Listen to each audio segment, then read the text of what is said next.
machine to spawn those in, and then the designer has to come in and place the asset just to test it and save it out again. So we kind of had some tolerances where we left certain things behind if they called for it. Oh, jeez. Yeah, that would happen a lot. You'd accidentally move. Yeah, accidentally go over it, and then you go down to one frame. Yeah. So, all right, the thing that when I first saw it, the thing I was most blown away from is one of the things you were selecting right there, which is those canisters. Yeah. So cool. So the dials. How did you come up with that? And if you want, while you're talking through it, I can quickly bring Conker in there so so Conker can walk around it in it. So like, how did you do it? So I mean, luckily Matt and Rusty had both been working on the whole level before I got a hold of it, and they had already done some fantastic stuff with finding, like, all right, we have enough rustic props to prop this out. We have some good textures to work with. So really, I just had to come through and kind of put some flourishes into it with different props and things like that. And for me, like, when I think of a brewery, I always think of the big tanks, and I wanted to keep this section feeling kind of warm and everything, so I figured like going with like the brass and coppers and stuff would be a really nice fit for all the wood that we were using everywhere. And so thank you. The bullet casing prop from the Conker pack became my best friend in this level. It's amazing how good that looks scaled up, I have to say. That is, because that's a bullet casing, the like little tiny thing like this. Yep. It's that huge thing there. Yeah, and actually the bullet casing is an interesting prop because we did some interesting things when we were building it to make sure that it would scale up moderately well compared to like other props, because if we were to make it the size of an actual bullet, it'd be tiny and it'd be almost useless. So we actually built it to a bigger scale. I think it's almost close to the same size as Conker by default in our 3D modeling packages. And then when we got into the game... Just sorry to interrupt. Chat isn't saying that they're not seeing us anymore. No! Can they hear us? Let's... It was too good. You blew their monitor. Yeah, it shows us that we're offline for them. Okay. There's probably that assembly.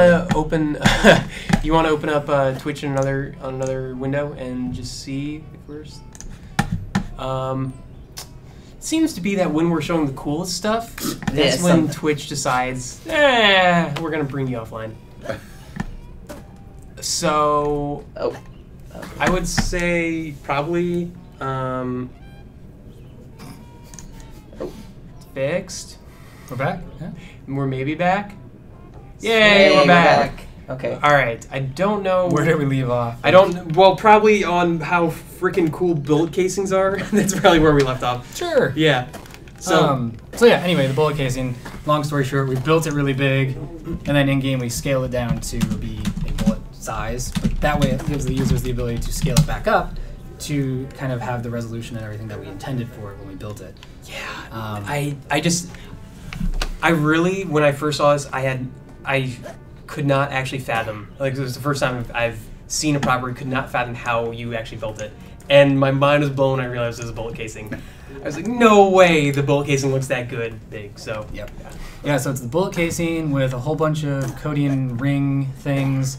This is just some nested bullet casings with a beer bottle in there to give us like a cool transparent screen. That also I didn't understand. I will go ahead because it was a really disappointing day. Oh yeah. There was an actual pressure gauge. There was. That was turning, but I had to take it out because of performance. And my apologies to Spencer formally. Well, Spencer, you want to talk about the like bottling section that you had? The bottling. Yeah. That we. Oh man, it's not even here at all. Oh, was that another? That's probably another asset. Oh, actually, no. That should totally be here. It's just on a higher level, right? Oh, here we go. Oh. There's probably a second set of. Well, the assembly's out of date. Yeah. Oh, that's right. So this conveyor belt up here. Can we get to that in edit mode? No, it's not going to be there. Well, you can just bring Conker up to the top there and have him start there. Yeah, we can do that. It's not going to be turned on though, so it's not really worth showing. I know, but so you know when you're making stuff, you do have to if you want stuff to run really well on all platforms, you have to compromise. That's the nature of stuff. Of just building. So I mean, yeah, like one of our early ideas was to have this conveyor belt be the part of the gameplay area, and so I think we went a little crazy with making the bullets into individual conveyor rollers, and they all used to spin and everything, and then we had this crazy contraption where spit out beer, and beer bottles would come out of the cannon. It would be like, doo, doo, doo, doo, doo. Yeah. So that was all kinds of fun stuff. And then performance took a nosedive with all of those things running at once. Yeah, and it's not like it's any one thing that's you can point the blame at. So yeah. Work our way down from priority.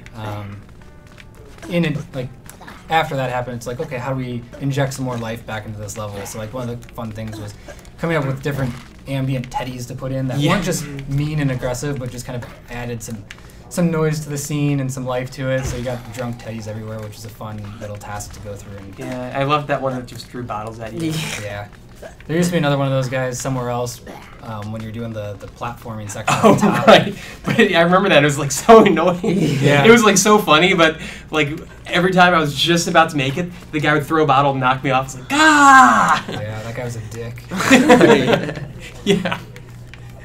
I think this actually represents a good example of like design versus art coming through later. Yeah. We kept going back and forth on like trying to put this trim piece in here because in the white box it was just terrain and the textures didn't blend too great. So we're like, oh, we have to art that up and make it look sweet. Yeah. Slope terrain's hard. Yeah.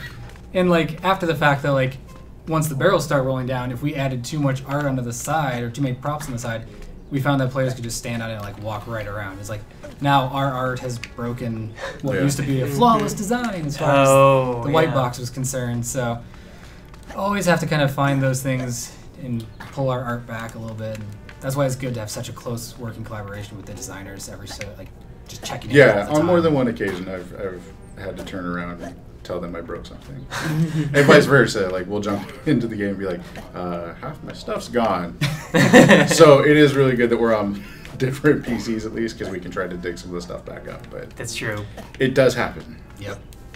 Yeah.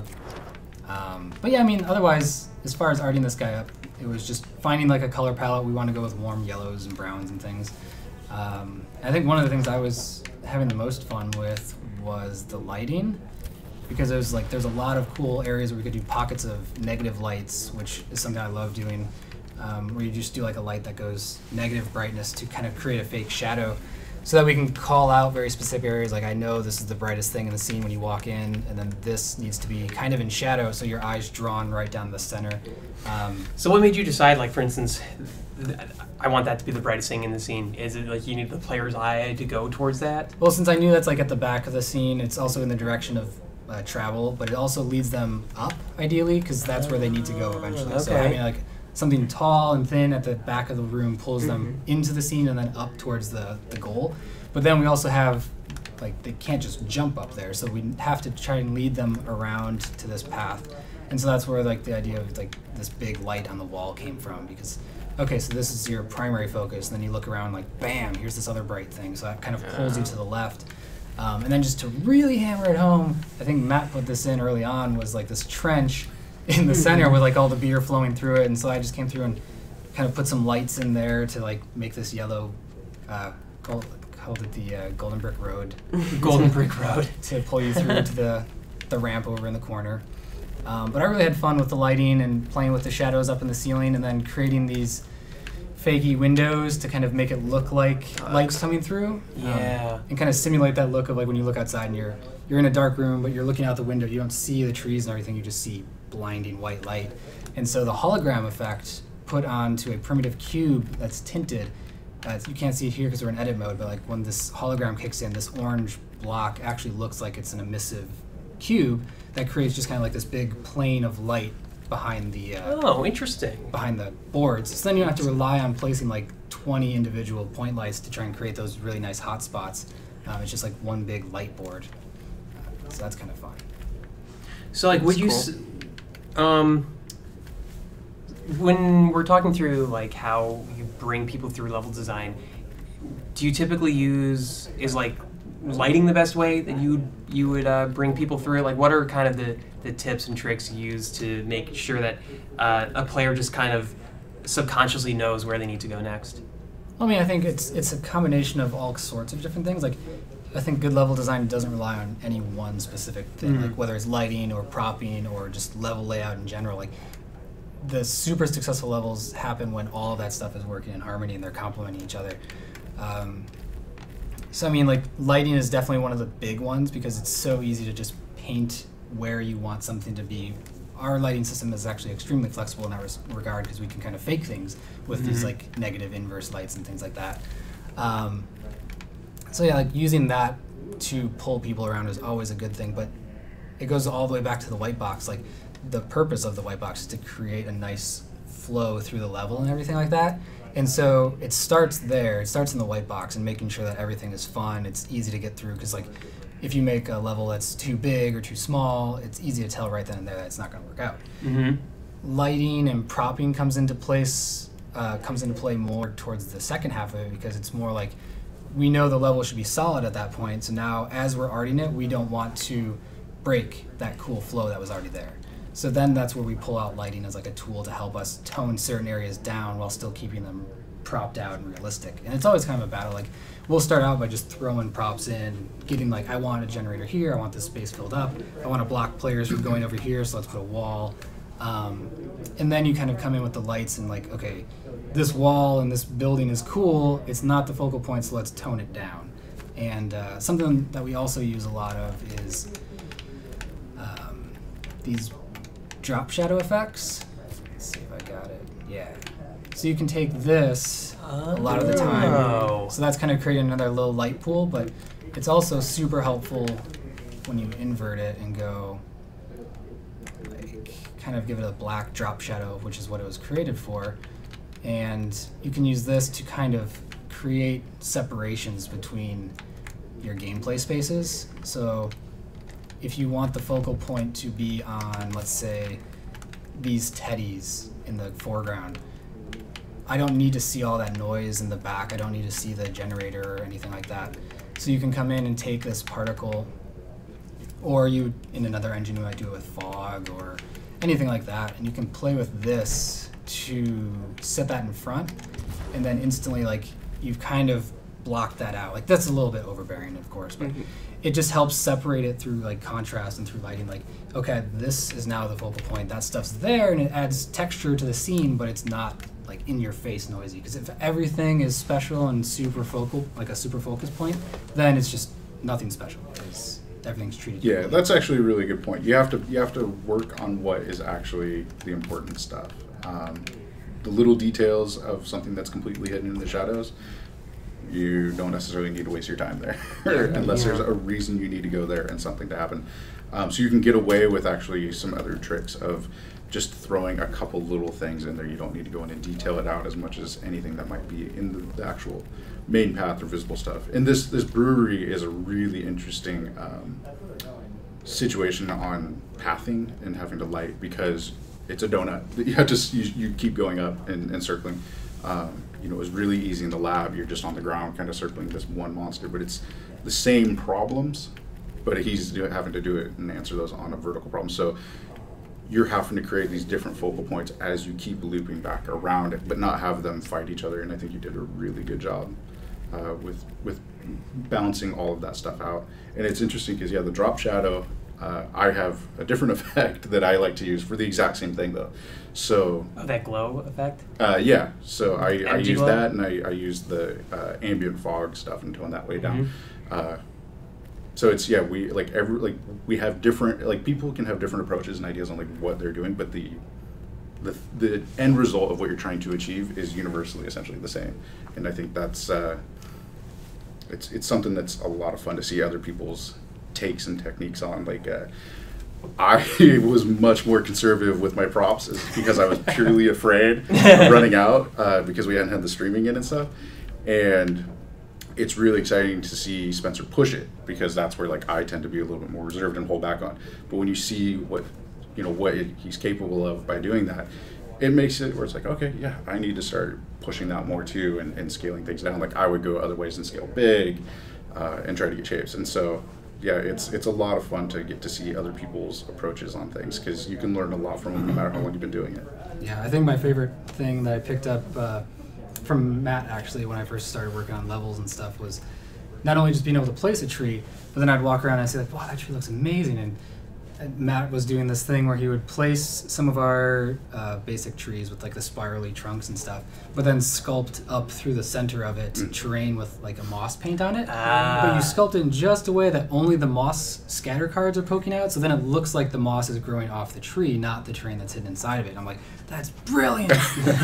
So now I try and find different ways of using that all the time with like sometimes it's cool to use the bark tree paint and put it behind walls, and now you have like a simulated wood wall without spending 20 props and stuff like that. Yeah, I mean, if you can collaborate with people, you're gonna pick up so much so quick, because everyone is gonna be able to bring something different to the table. And yeah, it's a lot of fun to get to work with people, because when I was working on the brewery, I had similar ideas to go, but then when I saw what Spencer did with it, it's like, oh, like thank God he did this, because this is awesome. Like I wouldn't have gone to the bullet casing right away and done that, and it's just really inspiring. Yeah. And I think like Matt touched on like the donut thing in the level. It's like one of the easiest things, and it's something that I fall back on a lot, is like, we'll put the God rays everywhere. So like we know this is where the player starts this puzzle section, and you can see like this machine is dark because that's like it's not the focal point, but you have this pool of light here which directs you to this spot, and it's a little hotter. It doesn't quite make sense why this is brighter than the air around it, but it draws your attention there, and that's where you have to go. And then once you get there, saving there, having like a window and a skylight, so as the player like, where do I go? Scanning, boom, that's the next brightest spot. And so like you use lights and effects and all that stuff to kind of pull them through the level, and it also just it forces you to create more interesting things in the level. Like these jump pads, for instance, like we knew that we wanted you to jump from one to the other, so like maybe the easiest thing to say, hey, let's put a light on top of it and call it a day, because that's what we're establishing elsewhere, is like you jump where the light is. But someone had the idea that it would be cool to use the inverse method, which is we light it from below really intense, and then like the shadows or the negative space is what you have to jump on. Yeah, and having a good bounce of that too, like you're saying, like, you know, it gives a really, really good effect, especially if it's in the same level. Like, you know, it makes everything pop out a little bit more and feel much more realistic, I think. Yep. And it looks like someone's commenting on the God Ray. It's a finicky effect to work with. Like, the best advice I can give is always tone it down and turn up very select tint channels. And I always make it, like, huge. Like, it's always way bigger than I ever need it to be, so that I'm almost always using just kind of, like, the end third of it. Yeah. You want the softer parts of it. Actually, absolutely. And definitely play with the colors. Yes. Like I even in the laboratory scene where it's nighttime, I use it for moonbeams and stuff as well. It's versatile, but yeah, you got to turn that thing way down. It gets hot really quick. Totally. Yeah. I remember I used to use that all the time for like everything. I was like, God Ray, yeah. Another one that's really good because it's important. Like this environment has a great with like all the little drips and stuff. For an interior, it still has ambient environment like motion, right? Like the teddies drive it up, little drips drive it up, like little things like that, like for the effects of like pollen or a couple of little bugs, like here and there. They don't have to be everywhere, and it doesn't have to be a ton, but just getting those things in really help the environment just kind of feel like it's like when you see a little bit of motion, you kind of automatically assume that a lot of more things have motion to it, and so. That brings me up to one last little pointer. Do we know what his default assembly is? Is it still in the world? Oh, Conker? Yeah. Like the actual character? Yep. It's actually using just the regular Conker advanced brain. So if you just go into that Conker character you placed. But do we have the assembly version? Because it has some, should have some effects attached to him for like the shadow and stuff. Oh, right. He is somewhere else. But I mean, like, you haven't deleted him from the world. No. Okay, so I think he's back here. Hopefully I can find him, because that'd be cool to talk about real quick. I know we're running out of time. You got Naked Conker. Naked Conker, not what I want. Anyway, we can recreate this real quick. Since the brewery was one, like, I don't know, it was the first interior scene that I worked on completely, our shadows provided some troubling issues where the brewery is obstructing the actual scene light from casting any shadows, and our individual point lights weren't casting shadows. So to help sell the idea that Conker was really grounded to the world, we needed to get a way to put a shadow on him, because the screen space ambient occlusion that you can see around his foot wasn't doing it by itself.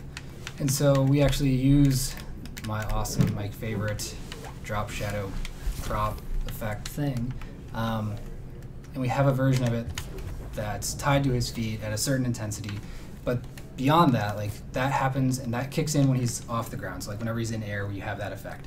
But then it looks kind of cheesy when it's always on.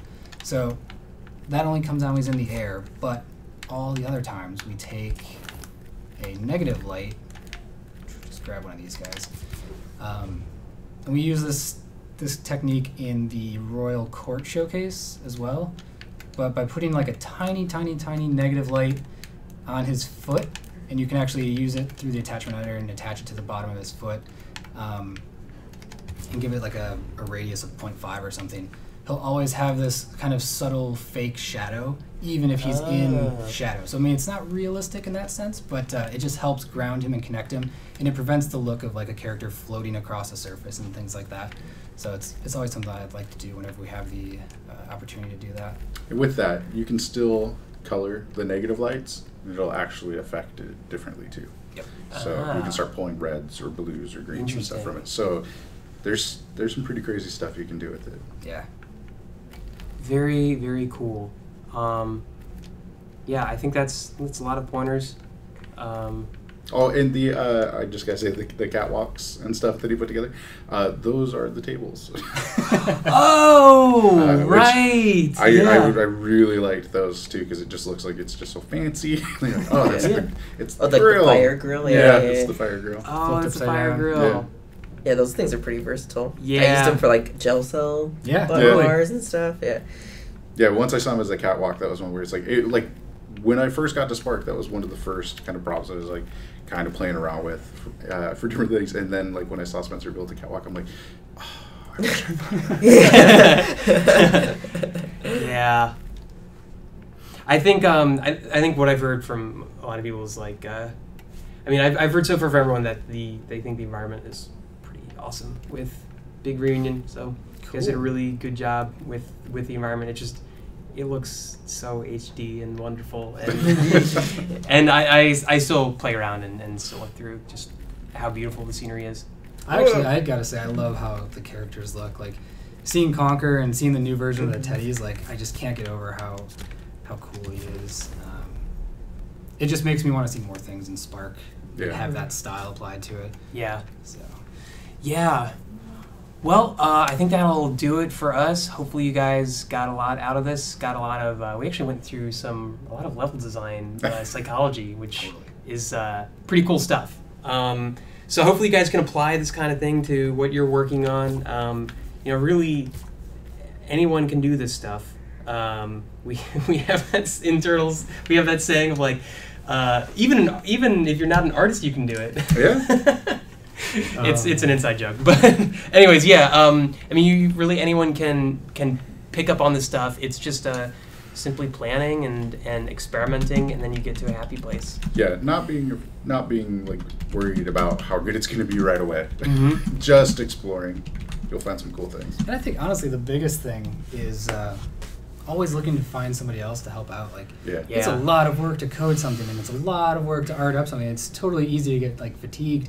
Be like, yes, I just spent 2 weeks coding my perfect runner experience thing, and like at that point it's hard to keep motivated to keep going. But like, if you can get somebody else who's just as passionate about it to be also helping you with the art and stuff, and then you guys can feed off of each other's ideas, and it keeps the motivation up. Yeah, that's huge, because I mean, especially when we're working on the the levels, like you can run out creatively where you just feel like you're just drained and you can't come up with any ideas, which I think is like what happened kind of like with each section. Like we all kind of hit the different stuff, but then we had ideas like once, like Spencer had a couple ideas like in the brewery, like it just, again, like he said, what he thought my lab went together like pretty quick. That's how I felt with the brewery. Like it just exploded. I was like, oh, I wouldn't have thought of any of this stuff. Like, and it was really inspiring to see what he did. I tried to bring some of that stuff over into my sections too, and yeah, it's just really re-energizing to see stuff, because you you will run out creatively. Yeah, and I've also seen definitely when somebody starts on something and just gets it sort of quote unquote half baked, and the other person looks at it. That's when I've seen more inspiration come out of it. When like someone starts on it and says, "Well, it's sort of like this is how it might look," and the other person says, "Well, what if we do it completely differently?" And it was just like so good. Yeah, Cool. collaboration's great. Do it. Do it. Yeah. I think that'll end this stream. Thanks both of you guys for taking an hour out of your days and Thanks for having showing this. Conker's Big Reunion out for Everyone to Play. We'll have an update coming out for it very shortly, today or tomorrow. Not sure. I'm gonna have to get an update on that. But yeah, we'll have an update coming out for it. Enjoy. Hopefully you guys like what our team has been creating. And yes, we've been inspired by UGC before, all the time. Yes. Oh, Yeah. well, okay.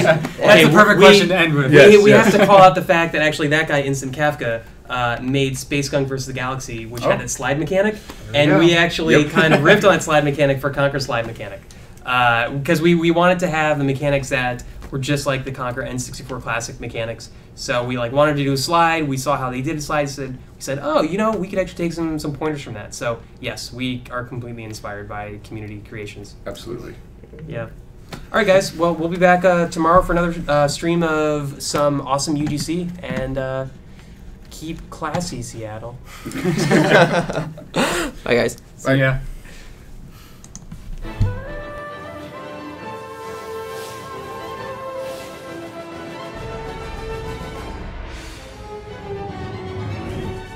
Create your game as you play? Any Spark can do it. Spark, activate the portals.